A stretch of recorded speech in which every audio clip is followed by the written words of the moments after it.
șa, la la la la la la la la. Dacă mă înțelegi de tăcă, nu te-am lăsa. Hop, șa, la la la la la la li. Dacă știi să nu mergi, număr 1, 2 și...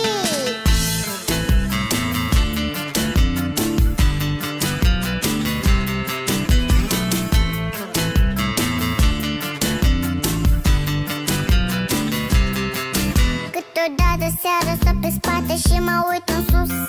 Alții numără câte stele, dar eu câte nu. Nu încerca degeaba, oricum nu reușești. Doar din mergi până la 1 fără să te oprești.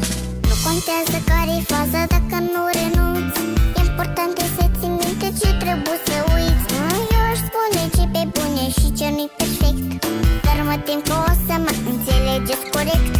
Hop, șa, la la la la la la la la. Dacă mă înțelegi de tăcă, nu te-am lăsa. Ei, hop, șa, la la la la la la li li. Dacă știi să nu mergi, număr 1, 2 și...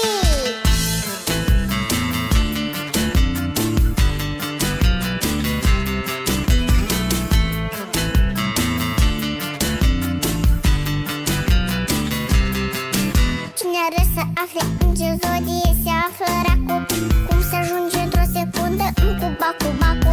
Și cu ce viteză ar trebui să ne oprim, care antonimul la cuvântul sinonim. Ori mai bine ar fi să afle cum e când e bine. Dacă nu găsești răspuns, îl găsești la mine. Pentru că deja sunt mică și am înțeles la ce vârstă am împlinit 3 ani. Mamă, ce succes! Hop, șa, la la la la la la la la. Dacă mă înțelegi de tăcă, nu te-am lăsa. Ei, hop, șa, la la la la la la li li. Dacă știi să nu mergi, număr 1, 2 și...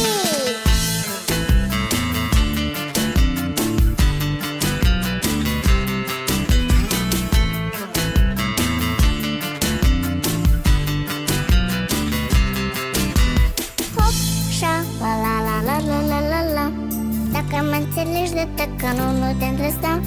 Hop, șa, la la la la la la li li. Dacă știi să nu mergi, număr 1, 2 și...